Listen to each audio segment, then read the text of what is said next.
আসসালামু আলাইকুম, স্বাগত জানাচ্ছি আরটিভির মধ্যাহ্নের সংবাদে। আপনাদের সঙ্গে আছে আমি সৈয়দা সাদিয়া বেনাজির। আহত জুলাই যোদ্ধাদের সেবায় নিয়োজিত স্বাস্থ্যকর্মীদের নিয়ে জুলাই স্মরণ অনুষ্ঠানে স্বাস্থ্যকর্মীদের উদ্দেশ্যে প্রধান উপদেষ্টা ডক্টর মোহাম্মদ ইউনূস এক ভিডিও বার্তা দিয়েছেন। সকালে শাহবাগ আবু সাইদ ইন্টারন্যাশনাল কনভেনশন সেন্টারে চলা অনুষ্ঠানে এ বার্তা দেন তিনি। জুলাই যোদ্ধাদের চিকিৎসায় নিজেদের সর্বোচ্চ দিয়েছিলেন। তারা রোগীর কোন তথ্য নথিভুক্ত পর্যন্ত রাখেনি, কারণ এইসব নথির সূত্র ধরে আহতদের গ্রেপ্তার করা হচ্ছে। বিনামূল্যে দিন রাত গুলিবিদ্ধ আন্দোলনকারীদের জীবন বাঁচাতে আপনারা সর্বোচ্চ ঝুঁকি দিয়ে চিকিৎসা দিয়েছেন। বিএনপি শত নির্যাতনের মধ্যেও ফ্যাসিবাদের কাছে আত্মসমর্পণ করেনি বলে মন্তব্য করেছেন বিএনপি মহাসচিব মির্জা ফখরুল ইসলাম আলমগীর। বলেন, শুধুমাত্র কয়েকটি দল বা কিছু ছাত্র নয়, সবার অংশগ্রহণে জুলাই অভ্যুত্থান অনুষ্ঠিত হয়েছে। 5 সমন্বয়কে চাঁদাবাজি ও গ্রেপ্তারের খবরে দুঃখ প্রকাশ করে তিনি বলেন, এত দ্রুত যদি এমন হয় তাহলে ভবিষ্যতে কি হবে। বেদনায় একেবারে নীল হয়ে গেছি। দেখলাম 5 জন সমন্বয়কারীকে গ্রেপ্তার করেছে পুলিশ। এই কি পরিণতি? এটাই কি আমরা চেয়েছিলাম? এই বাংলাদেশের মানুষকে কেউ এটা চেয়েছিল? সুতরাং এত তাড়াতাড়ি যদি এই ঘটনা ঘটে, 1 বছর হয়নি, তাহলে আমাদের ভবিষ্যৎ কি?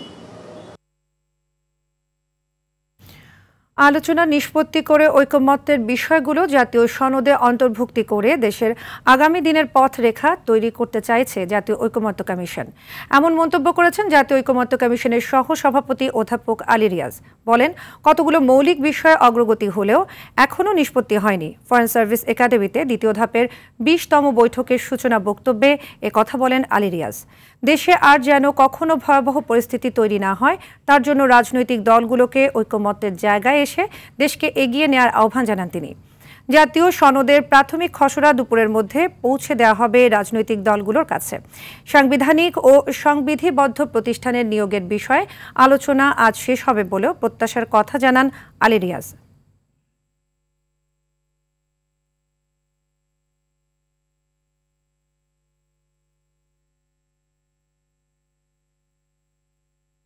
এ বিষয়ে আরও জানাতে ফরেন সার্ভিস একাডেমি থেকে যুক্ত হচ্ছেন সহকর্মী জাহিদ রহমান।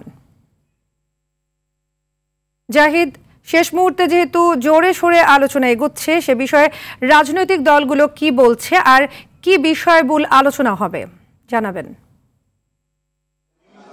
সাবিয়া, ইতিমধ্যে আপনি আলোচনার কথাগুলো বলেছেন যে কর্ম কমিশন, ন্যায়পাল, দুর্নীতি দমন কমিশনের নিয়োগ, এই সরকারি প্রতিষ্ঠান যেগুলো রয়েছে, বিশেষ করে বিগত স্বৈরাচার আমলে যে দলীয় প্রশাসনকে দলীয়করণ করা হয়েছিল, সাংবিধান প্রতিষ্ঠানগুলোকে ধ্বংস করে দেওয়া হয়েছিল, সেই প্রতিষ্ঠানগুলোকে স্বতন্ত্র রাখার জন্য এবং সেখানে কর্ম কমিশন সহ যে নিয়োগগুলো প্রক্রিয়া রয়েছে, সেই নিয়োগ প্রক্রিয়ার জন্য স্বাধীন কমিশন গঠনের জন্য যে প্রস্তাব, সেটি এখন আলোচনা হচ্ছে। এবং ঐকমত্য কমিশনের এই আলোচনা ইতিমধ্যেই আপনি জানেন যে বিএনপির পক্ষ থেকে আগে সিদ্ধান্ত দেওয়া হয়েছিল যে এই যে কর্ম কমিশন, দুর্নীতি দমন কমিশন, ন্যায়পাল নিয়োগ, এইসব ক্ষেত্রে যে নিয়োগের বিষয়, সেই আলোচনায় তারা অংশ নেবেন না। সেই প্রেক্ষিতে তারা এই মুহূর্তে ওয়াক আউট করেছেন এবং তাদের দাবি হয়েছে যে এই বিষয়গুলো যদি হয় তাহলে নির্বাহী ক্ষমতা যে রয়েছে সেগুলো খর্ব হবে এবং জটিলতা সৃষ্টি হবে। সেই প্রেক্ষাপটেই তারা ওয়াক আউট করেছেন এবং অন্যান্য যে রাজনৈতিক দলগুলো রয়েছেন তারা ইতিমধ্যে আলোচনায় অংশগ্রহণ করেছেন এবং সেই হিসেবে আলোচনা চলছে। এবং যেহেতু সময় খুব কম এবং শুরুতেই যে সহসভাপতি আলী রিয়াজ জানিয়েছেন যেন দ্রুত সময়ের মধ্যে সবার সহযোগিতা নিয়েই আলোচনা শেষ করতে চান এবং অমীমাংসিত যে বিষয়গুলো রয়েছে, যেগুলো আলোচনা হয়েছিল পূর্ণভাবে শেষ হয়নি, সেই আলোচনাগুলোই মূলত আজকে শেষ করতে চাচ্ছেন এবং সেই দিনের শুরুতেই সেই আলোচনাগুলোই উত্থাপিত হয়েছে এবং বিএনপি কিছুক্ষণ পরে আবার হয়তো যে অন্য বিষয়গুলো রয়েছে সেখানে আলোচনায় অংশ নেবেন। সাবিয়া।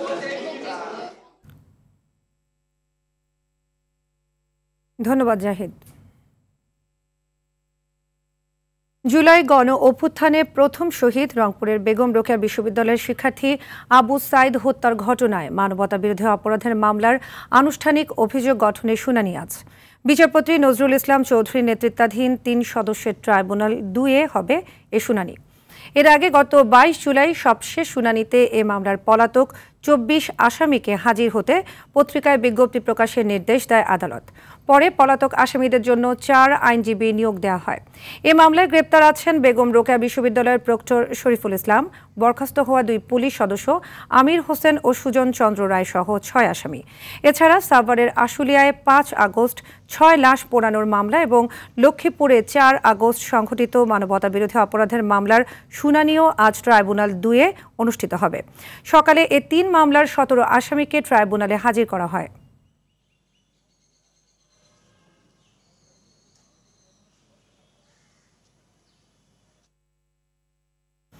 এ বিষয়ে সার্বিক তথ্য জানাতে আন্তর্জাতিক অপরাধ ট্রাইব্যুনাল থেকে সরাসরি যোগ দিচ্ছেন সহকর্মী জিএম মাহমুদ। মাহমুদ, জানাবেন মামলার শুনানি শুরু হয়েছে কিনা, আর না হলে কখন শুরু হতে পারে?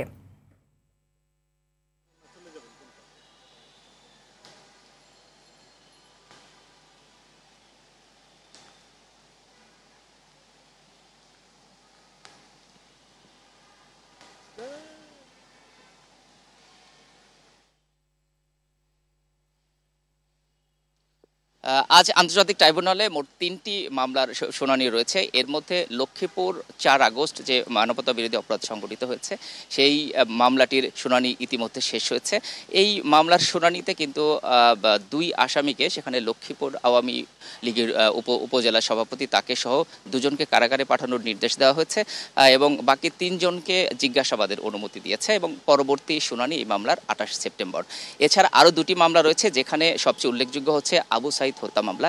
এই মামলার আনুষ্ঠানিক অভিযোগ গঠনের বিষয়ে আজ শুনানি হবে এবং এখানে রাষ্ট্রপক্ষ আজ তাদের এই আসামিদের বিরুদ্ধে কি কি অভিযোগ সেগুলো আনুষ্ঠানিকভাবে উপস্থাপন করবেন এবং এরপরই কিন্তু এই মামলার আনুষ্ঠানিক বিচার শুরু হয়ে যাবে।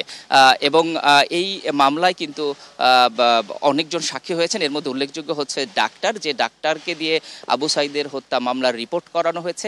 সেই ডাক্তার বলেছে তাকে 4 বার ফোর্স করে কিন্তু তার হত্যার যে রিপোর্টটি সেটি করানো হয়েছে, যেখানে পুলিশরা যেন আসলে এই অভিযুক্ত না হয় এই বিষয়ে। এই জন্য এই মামলাটি আজকে বেশি গুরুত্ব পাচ্ছে। এছাড়াও আশুলিয়ায় 6 লাশ পোড়ানো মামলার যে শুনানি সেটিও কিন্তু রয়েছে। অর্থাৎ এই 11:30টায় শুরু হয়েছে, যেখানে লক্ষ্মীপুরের মামলার শুনানি ইতিমধ্যে শেষ হচ্ছে, আর 2টো মামলার শুনানি ইতিমধ্যে চলছে। শুনানি শেষ হলে পরবর্তী সংবাদে হয়তো আরও আপডেট আপনাকে জানাতে পারবো। তো আন্তর্জাতিক অপরাধ ট্রাইব্যুনাল থেকে এই ছিল আমার কাছে সর্বশেষ তথ্য। ধন্যবাদ আপনাকে। সংসদের উচ্চকক্ষ পিআর পদ্ধতি অনুসারে হতে হবে বলে মন্তব্য করেছেন জাতীয় নাগরিক পার্টি এনসিপির আহ্বায়ক নাহিদ ইসলাম।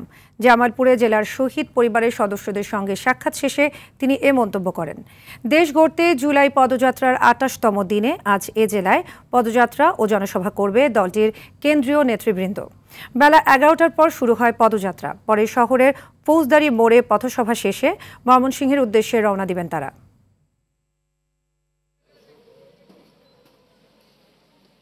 অত্যন্ত গুরুত্বপূর্ণ একটি বিষয় হচ্ছে উচ্চকক্ষ, যেটি প্রথম থেকে আলোচনায় ছিল, বিএনপি সহ বিভিন্ন দলের প্রস্তাবনাতেও ছিল, কিন্তু আমরা বলেছিলাম যে উচ্চকক্ষটা ভোটের অনুপাতে হতে হবে, পিআর অনুসারে হতে হবে, এটা আসনের অনুসারে হওয়া যাবে না।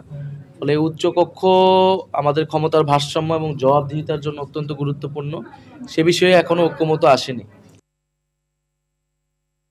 দর্শক, এ বিষয়ে আরও জানাতে জামালপুর থেকে সরাসরি যুক্ত হচ্ছেন জিএম ফাতেউল হাফিজ বাবু। ফাতেউল, এনসিপির পদযাত্রা নিয়ে সবশেষ কি তথ্য রয়েছে আপনার কাছে, আমাদের জানাবেন।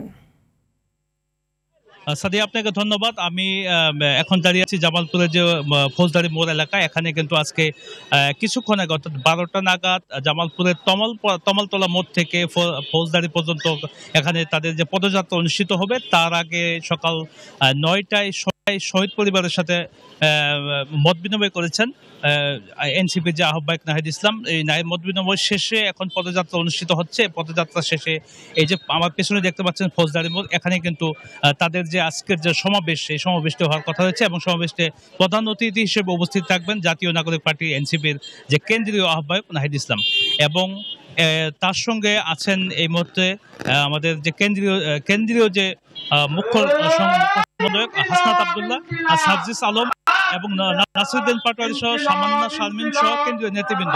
সকাল থেকে এখানে কিন্তু নেতাকর্মীদের উপস্থিতি লক্ষ্য করা গেছে। 20 টাকা করে কিন্তু তারা আজকের এই ফৌজদারি মোড়ে এখানে উপস্থিত হয়েছেন। এই পদযাত্রা কর্মসূচি তাদের এই কর্মসূচি পালিত হচ্ছে এনসিপি পদযাত্রা। দেশ গড়ার লক্ষ্য নিয়ে কিন্তু তারা সারা দেশের নিয়ে আজকের এই জামালপুরে তারা অংশগ্রহণ করেছেন এবং এখান থেকে তারা বিভিন্ন অর্থাৎ দেওয়ানগঞ্জ, বকশীগঞ্জ, মেলান্দহ, সরিষাবাড়ি, মাদারগঞ্জ, ইসলামপুর থেকে সারা 7টি উপজেলা থেকে নেতাকর্মীরা এখানে সবাই তারা অংশগ্রহণ করবেন। নাহিদ ইসলাম নেতৃবৃন্দ এবং জেলা নেতৃবৃন্দ সহ এখানে এবং সমাবেশ করবেন। সমাবেশ শেষে তারা বিকাল নাগাদ অর্থাৎ বিকাল 3টায় তারা ময়মনসিংহের উদ্দেশ্যে রওনা দিবেন। তো এতক্ষণে তারা পদযাত্রা খুব কাছাকাছি চলে এসেছে, কিছুক্ষণের মধ্যে। ধন্যবাদ ফাতিউল। মাইলস্টোন স্কুলে বিমান বিধ্বস্তের ঘটনায় গেল রাতে দগ্ধ সাহেল ফারাবি আয়ান নামে আরও এক শিক্ষার্থীর মৃত্যু হয়েছে। এ নিয়ে মোট মৃতের সংখ্যা দাঁড়ালো 34 জনে। জাতীয় বার্ন ইনস্টিটিউট সহ বিভিন্ন হাসপাতালে মোট 45 জন রোগী ভর্তি রয়েছে। এর আগে আরও 2 জন সুস্থ হয়ে বাড়ি ফেরেন। এ নিয়ে 4 জন হাসপাতাল থেকে বাসায় ফিরল। এখনও সংকটাপন্ন অবস্থায় আইসিইউতে রয়েছে 3 জন। ভারত, চীন ও সিঙ্গাপুরের বিশেষজ্ঞ চিকিৎসক দল যৌথভাবে তাদের চিকিৎসা দিচ্ছেন। এদিকে মাইলস্টোনে যুদ্ধবিমান বিধ্বস্তের ঘটনায় 9 সদস্যের তদন্ত কমিশন গঠন করেছে অন্তর্বর্তী সরকার। কমিশনকে 4 সপ্তাহের মধ্যে প্রতিবেদন জমা দিতে বলা হয়েছে।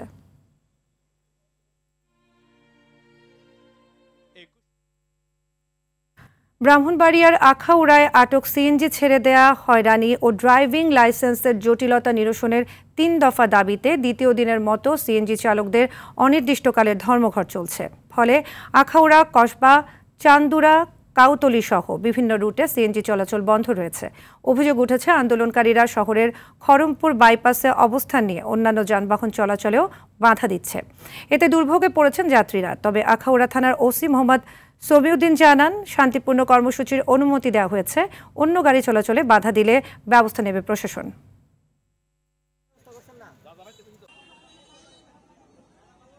ভারতের উত্তরাখণ্ড রাজ্যের হরিদ্বারে এক মন্দিরে পদপিষ্ট হয়ে অন্তত 6 জন নিহত হয়েছে। এ ঘটনায় আহত হয়েছে অন্তত 30 জন। রোববার রাতে হরিদ্বারের এক মনসা মন্দিরে এ দুর্ঘটনা ঘটে। স্থানীয় পুলিশের বরাতে গণমাধ্যম জানায়, মন্দিরের চত্বরে একটি বৈদ্যুতিক তার পড়ে গেলে আতঙ্কে হুড়োহুড়ি শুরু হয় এবং পদদলিত হয়ে প্রাণহানির ঘটনা ঘটে। ঘটনাস্থলে উদ্ধার কাজ চলছে। আহতদের স্থানীয় হাসপাতালে ভর্তি করা হয়েছে। প্রত্যক্ষদর্শীরা গণমাধ্যমকে জানায়, রোববার সকাল থেকেই মন্দিরে ভিড় ছিল। হঠাৎ হুড়োহুড়ি শুরু হলে সিঁড়ির কাছে অনেকে পড়ে যান। মুহূর্তে চিৎকার ও হাহাকারে গোটা এলাকায় ভয়ার্ত পরিবেশের তৈরি হয়। এদিকে ঘটনার তদন্ত করার ঘোষণা দিয়েছে স্থানীয় পুলিশ।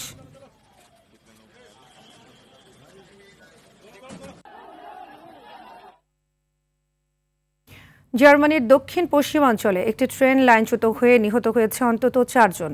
এই ঘটনায় আহত হয়েছে আরও বেশ কয়েকজন। প্রায় 90 কিলোমিটার দূরত্বের এই যাত্রাপথে দুর্ঘটনার সময় ট্রেনটিতে প্রায় 100 যাত্রী ছিলেন। দুর্ঘটনাটি রোববার একটি বনাঞ্চল ঘেরা এলাকায় ঘটেছে বলে জানায় আন্তর্জাতিক গণমাধ্যমগুলো। সিগমারিঙ্গেন ও উলম শহরের মধ্যবর্তী পথে চলা একটি আঞ্চলিক ট্রেনের 2টি বগি লাইনচ্যুত হয়ে পড়ে বলে স্থানীয় পুলিশ জানিয়েছে। জার্মান সংবাদ সংস্থা ডিপিএ প্রকাশিত একটি ছবিতে দেখা গেছে, দুর্ঘটনার পরও বগিগুলো অক্ষত রয়েছে, তবে একে অপরের সাথে ধাক্কা খেয়ে পাশে গড়িয়ে পড়েছে। এ ঘটনায় প্রতিক্রিয়া জানিয়েছেন জার্মান চ্যান্সেলর ফ্রিডরিশ। এক এক্স বার্তায় নিহতদের জন্য শোক প্রকাশ করেছেন এবং তাদের পরিবারের প্রতি গভীর সমবেদনা জানিয়েছেন তিনি। দুর্ঘটনার সঠিক কারণ এখনও জানা যায়নি, তবে তদন্ত চলছে বলে জানিয়েছেন কর্তৃপক্ষ। ইউক্রেনে একদিনে 53টি ড্রোন নিয়ন্ত্রণ পোস্ট এবং 8টি স্টারলিংক স্যাটেলাইট স্টেশন কেন্দ্র ধ্বংস করার দাবি করেছে রুশ বাহিনী। এছাড়া এই অভিযানে 190 সেনা নিহত হয়েছে বলেও দাবি করে রাশিয়ার ব্যাটল গ্রুপ ইস্টের মুখপাত্র আলেকজান্ডার গর্দেভ।